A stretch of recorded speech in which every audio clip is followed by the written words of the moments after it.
It's a tough week. You have your moments, happy moments where you think back of the good times we had, and the sorrow of losing him.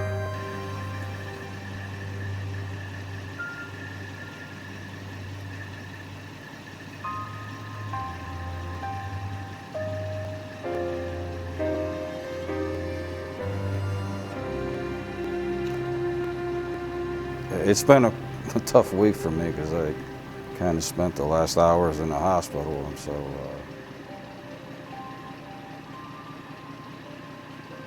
56 years he dedicated to Portchester Fire Department and basically the village. And he was a true leader. You know, he never asked for anything in return. He was always giving. It was his life. I mean, the department, the village, his friends were his life, and he loved Portchester. He had a strong presence on the fire ground. He was a chief. He was a real fire chief. Whenever you'd see him, he looked like a chief. He just had that leadership quality.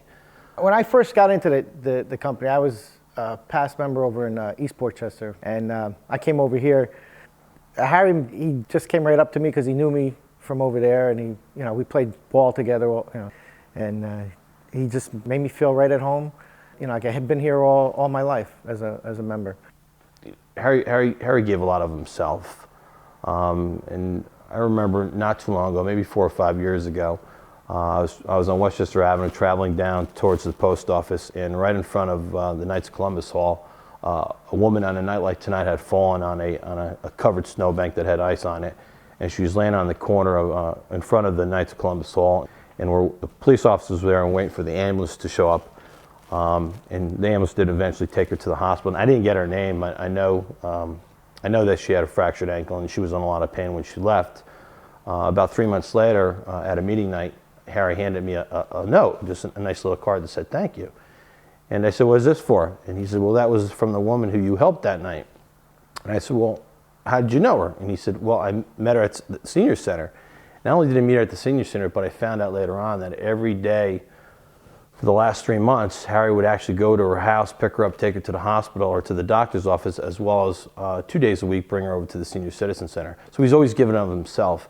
And unless I had asked him, I would never have known that. He really didn't look for any reward. He was the type of person that he gave to others. He's very unselfish, always looking to offer or lend a hand. That's how I remember him by.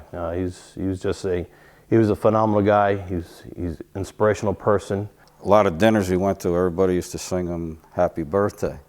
And everybody said, well, gee, where did that start, you know? So one time we went on a golf trip, myself and 2 other members, and we were in Myrtle Beach in a restaurant, and we decided that, geez, Harry went to the bathroom. We got the waitress and said, geez, it's our father's birthday, and could you bring him over a cake? So as the waitress is walking over, Harry's singing happy birthday, and all of a sudden drops it in front of him, and she looked and like, what's this? That's, well, your 3 sons said, it's your birthday. Those aren't my kids, they're not good enough and all that. So, you know, we started that, and he's probably had 150 birthdays since then, so that's where that all started, and that's a great memory for me.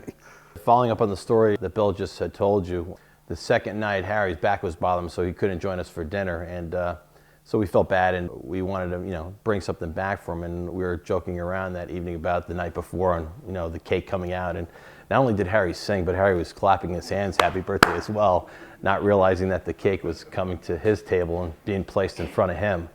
And so, of course, when we brought back a hamburger and some fries for him, on the container containing the food, the waitress wrote, "Harry, happy birthday, sorry we missed you." We had a fire down at Cassone's, and it was a fairly sizable fire, daytime fire, and all our chiefs are volunteers.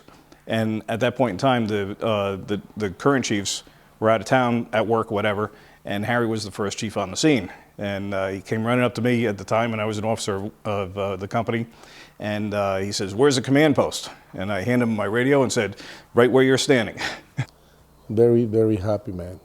And matter of fact, story I had when I was running for a trustee, and he knew I was a member, part of the fire department, and he came to me one day, he said, "Louis, I hope you get in." He said, "We need guys from the fire department. You're a great guy." And I remember, like I say, he's a great guy.